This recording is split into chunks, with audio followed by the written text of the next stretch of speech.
Now, on News Talk 105.9 WMAL. O'Connor and Company.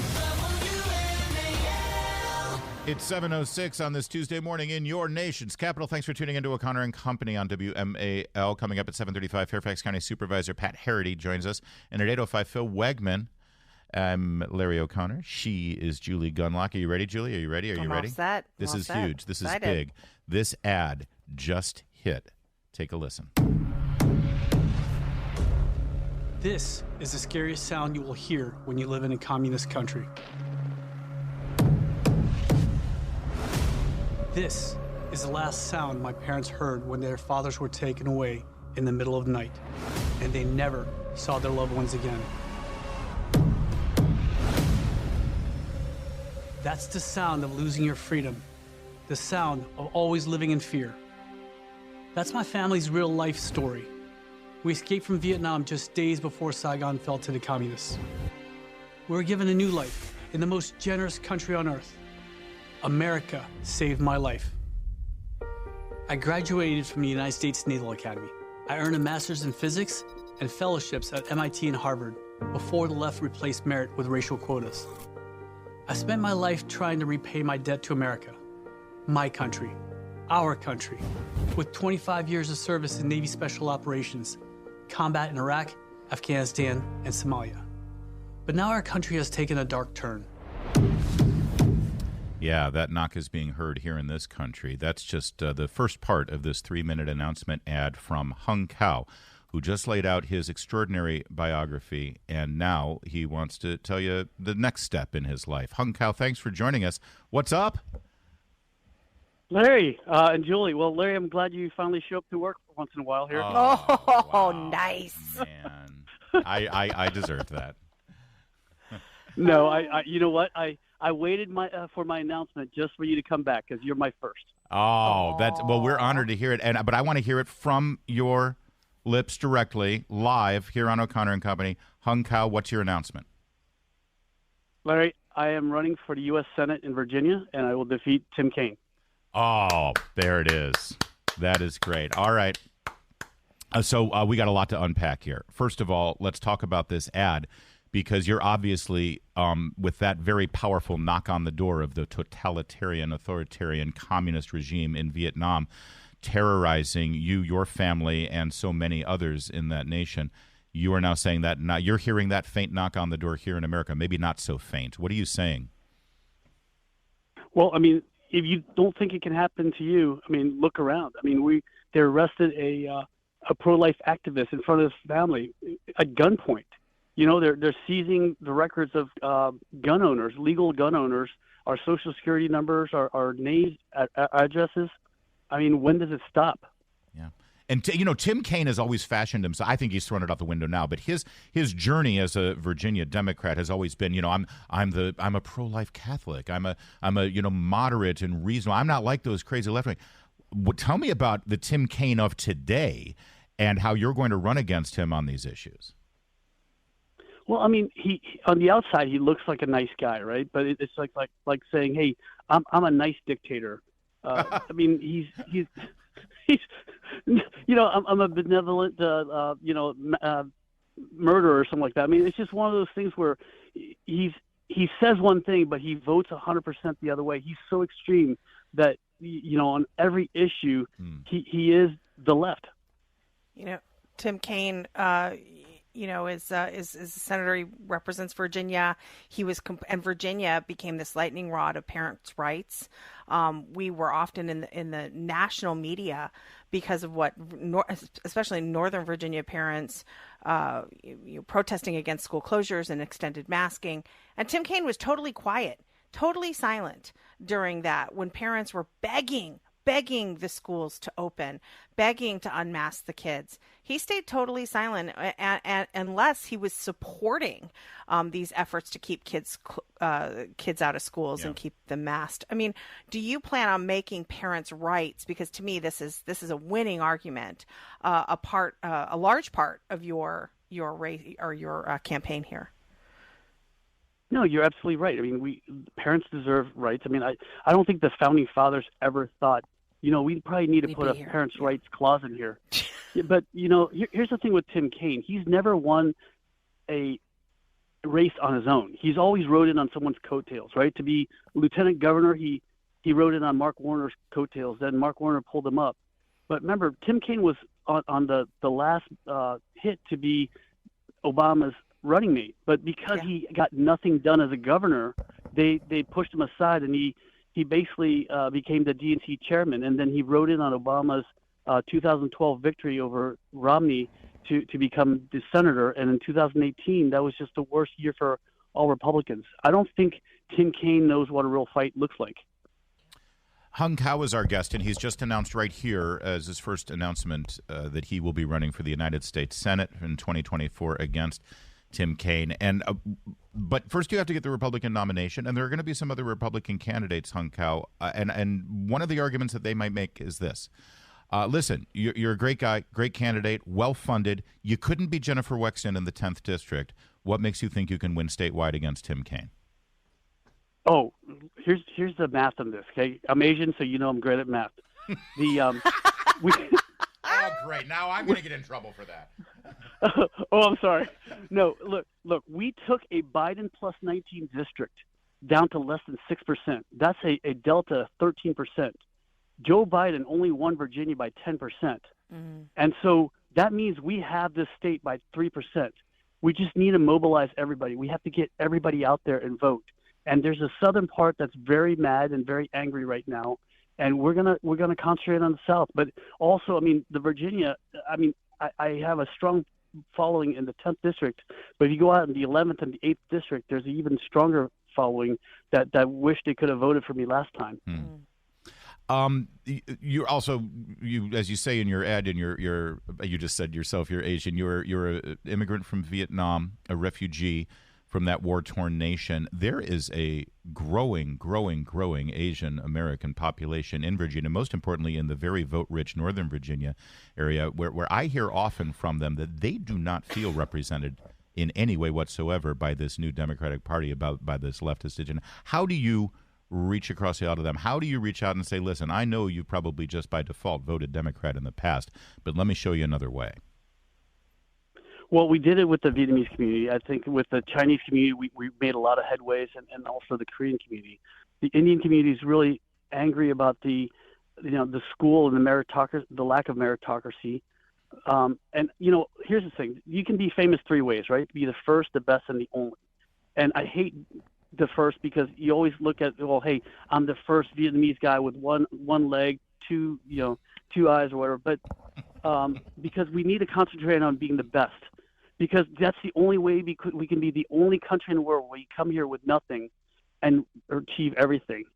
But if we're going to be stuck on the first, I'll be the first Vietnamese American U.S. Senator elected on the 50th anniversary of the fall of Saigon. And I think that's a powerful message as well. Wow. Are you kidding me? Election day will be the 50th anniversary of the fall of Saigon.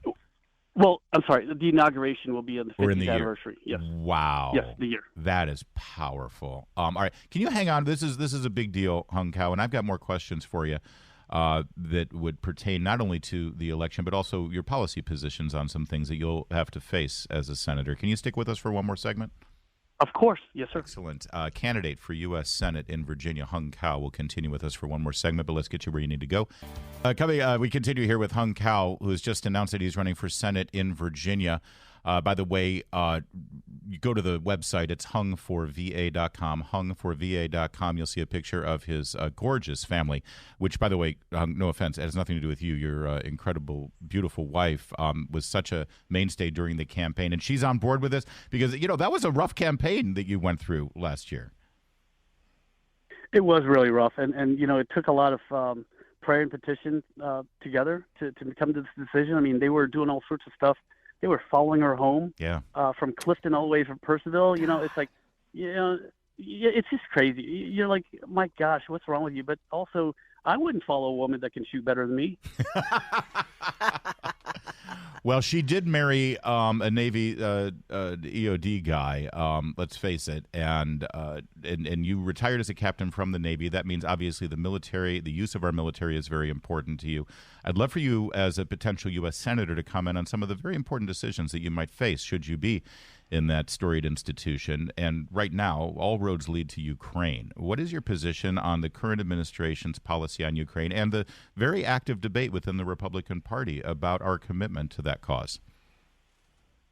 Well, there's no end state, right? There's no desired end state. What does victory look like? And they can never define that for us. I mean, I understand that everything we do in Ukraine that cripples the Russians will affect the Chinese as well. But we can't deplete our arsenal in order to do this. But not only that, we have poured in $42 billion, and a lot of that money goes to paying for their pension of their government workers.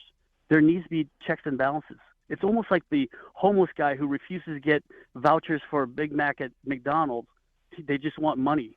And so that's the problem in Ukraine.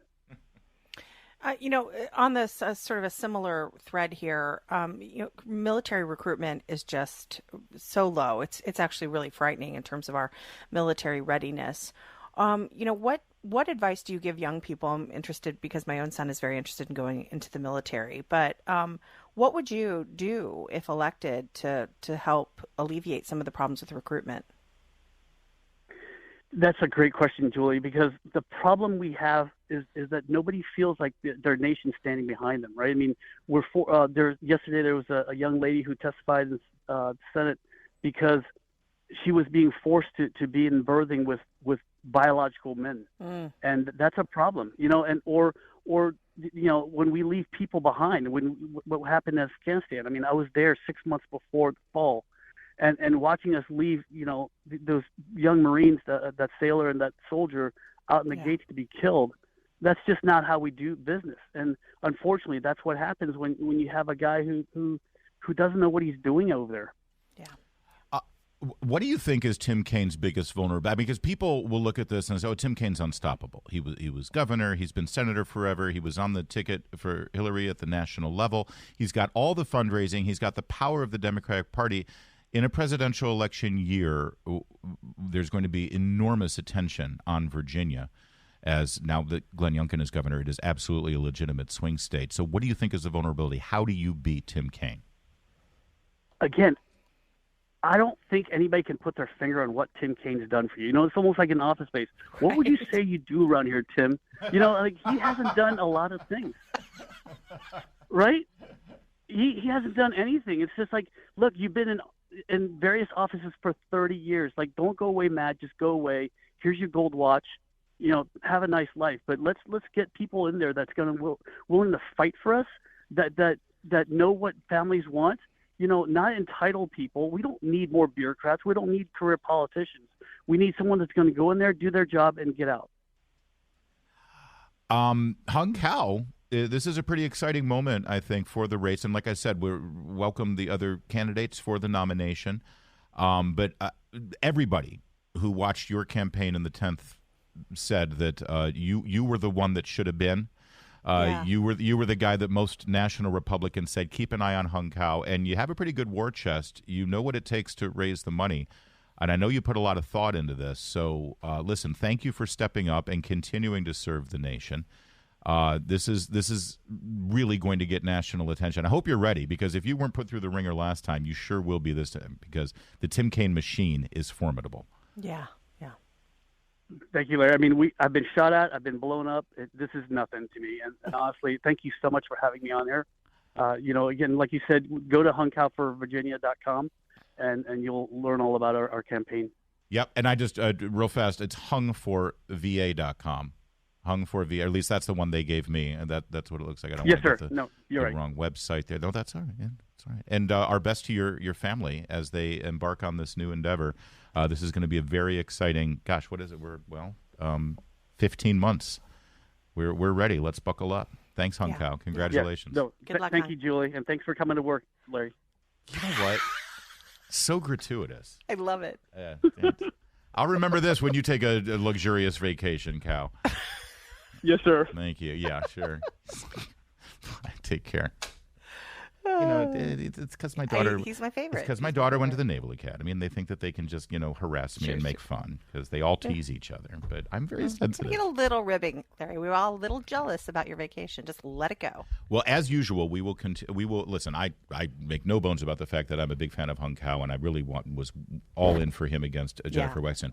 But I am Switzerland in this primary process. I will not take sides. I like any Republican who wants to step up and beat Tim Kaine as a friend of mine and a friend of this program. And we look forward to being a great forum for all of the candidates who are interested in getting the votes in Virginia so that they can be the man or woman who finally ends Tim Kaine's reign of terror.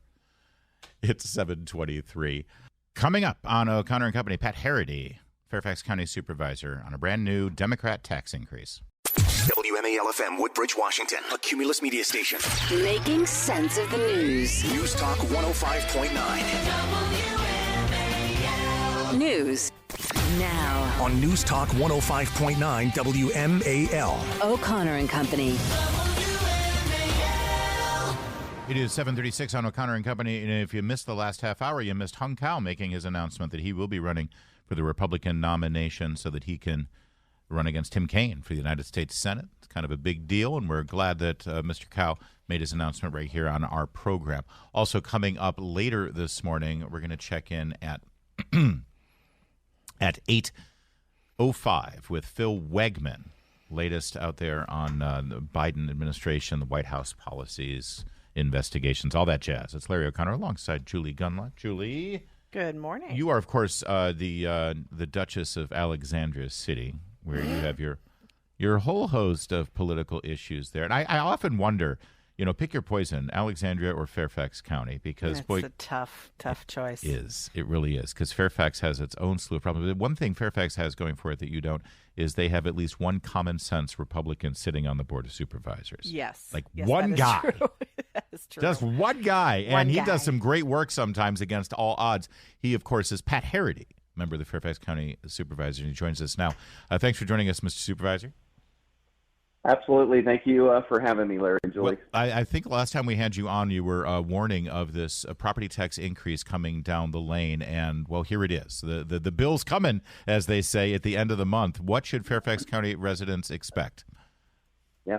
Well, we approved the budget in May, but as you said, people that don't have their taxes paid through the mortgage are starting to get their bills, and they are hot. The bills are due July 28th. It's a 7% increase on top of 50% increase over the previous 10 years, and it's unsustainable, and there's just a lot of frustration out there, especially when you look at the increase that supervisors gave themselves, almost a 40% increase. Yeah. And the 1.1 million that we increased our board office budgets, that nobody will claim asking for additional money for their board offices, but it's just frustration. And what I'm hearing is people are leaving. They have left. In fact, more people have left the county than come to the county over the last 10 years. But we're literally taxing our seniors out of the county. Yeah, you talked in an article. I was reading an article that you were quoted. You were talking about people on fixed incomes, and you also offered this warning. You said, renters are not going to avoid this because the owners will pass those costs onto the renters, so renters will see higher costs. So talk to me about, you mentioned the elderly, people on fixed incomes, and again, renters, people who probably have lower incomes and can't afford to purchase a house. This is even going to hurt them, the most vulnerable in Fairfax County. Yeah, this all gets passed on. It gets passed on to everyone. Whether you've got a mortgage or whether you're renting, or if you're living, especially if you're living on a fixed income. But we can't forget the other side of the equation. We've got all these jobs for our young adults. Our young adults are voting with their feet because it's too unaffordable to live here, and we're having trouble keeping our young graduates here. That many are going elsewhere. So it's a problem on both sides, and there's. The real problem I have is that there's a lot of answers to this. It's not something that we shouldn't be able to solve. It just takes paying attention to spending and not acting like taxpayer money is is an unlimited source of funds. What do you say to Fairfax County residents who are frustrated and they don't like it, they don't want it, they don't like the policies, they don't like the spending, they don't like the big government, they don't like all the things, but these guys keep winning, Mr. Herrity. They keep winning their elections, and they seem to dominate the political machine in Fairfax County. So it's like, Fairfax County is going the way that apparently the residents are voting for. Well, I think it comes down to paying attention. The local elections are the elections the least number of people vote in. So this is what we call the off year elections, as you know. But they're the most important because it's the stuff that's closest to you. And we need to get people to pay attention to the elections in this November, not just the federal elections where, we elect our president, our senators, and congressmen, but these local elections that really set things like taxes and decide how many police officers you're going to have, what your libraries and parks are going to look like. So we're doing our best to get out and get the word out. I know the governor is doing his Secure Your Vote Virginia. That is attempting to get people to pay attention to these elections. Yeah. And you're right. The Democrats have done a very good job of going out and signing up permanent absentees and getting their voters out. We just need to do a better job of making sure that folks know that the importance of local elections and the importance in November. That said, I mean, listen, we focused quite a bit on the primary election where it was just Steve Descano versus another Democrat. There's no Republican running against Steve Descano, and Descano won. So seemingly he's not accountable. The voters have put him in there. They keep him in there. He is accountable to you, though. And is there any ability for the Board of Supervisors to hold Descano and his budget up for scrutiny? We certainly can hold his budget up for scrutiny, and we will. I have started since his first day when he wanted a whole slew of additional staff. And again, he's not hiring attorneys. He's hiring, office staff. Social justice warriors. Yes. So yes, exactly. So I will be looking at that, whether my fellow board members go along, but I will certainly be pointing that out. As we go through the budget process next year. So Fairfax, let's get a report card here on Fairfax County. Your school system is using race-based criteria to discriminate against minorities arbitrarily. Also, test scores are failing in Fairfax County right now for reading and for math. You've got a Commonwealth's attorney who is trying to undermine the police officers' efforts in enforcing law, and crime is getting worse. But the good news is the Democrats have now raised all your property taxes, so all of that is going to cost you more. Is that pretty much where we're sitting right now? Unfortunately, Larry, it is. We're making progress on hiring police officers and a few other things, but it is it's not a pretty picture. No, and I know you have, and I know that your police chief has been working for you. But here's the thing: you get the more police officers on there, you make the arrests, and then Steve Descano just lets them out. Right. It's so frustrating for the people of your county. Well, it's frustrating for the police officers too. Yeah. I hear it from them every day.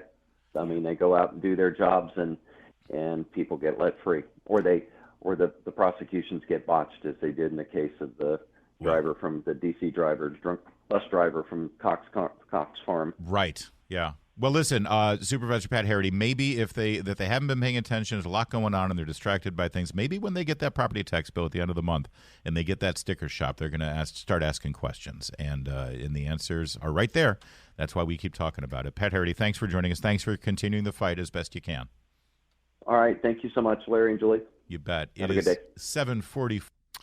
Have you been wondering what's going on with Anthony Fauci? I mean, you missed the guy, right? He was such a part of our lives for so long. Well, now we have the answer. You heard that they were remaking Snow White and the Seven Dwarfs. Well, no? Is that not? No, I thought that was what we were doing. There's Happy, there's Sneezy, there's Fauci. Come on. It's perfect. We were going to talk about Snow White, so this... Really upset that... Don't be bashful, wear a mask. Why are you so grumpy about the vax? Actually, you should play dopey, I think. No, that's not what's going on here. What's going on is that the American taxpayer is paying for Secret Service-style protections for Anthony Fauci. By the way, this is a good time to remind everybody that Anthony Fauci's net worth is about $12 million. Yeah, and also it's not just protection. He has a limo and a Yeah. limo driver paid for by the taxpayer. Here's Senator Rand Paul last night on Jesse Waters. So we've been hearing these rumors. He announced his retirement, and then somebody said, oh, well, he still comes into the office periodically, and he still has his security detail. And we're like, how come? He's no longer working. So we asked HHS early in the summer, we said, is he still working? And does he have this limo? And does he have a driver? And does he have a security detail? Well, HHS actually came back to us and said they haven't been paying for it since January. But then we discovered that Fox did a Freedom of Information Act, and a judge forced them to say that, well, while HHS wasn't directly funding it, the U.S. Marshals were funding it.